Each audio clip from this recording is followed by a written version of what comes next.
this session is going to be Professor.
Can everyone see and hear me?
which is where I am at the moment. Thank you.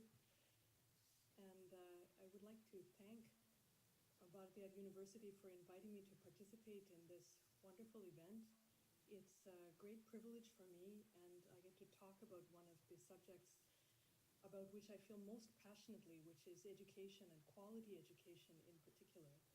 And I'm very excited about how this discussion seeks to bring together the idea of quality education and the key concept of sustainability, which is probably one of the most important concepts in the world today. So I'm greatly honored to be able to join you, and thank you very much for calling upon me to be part of the discussion today.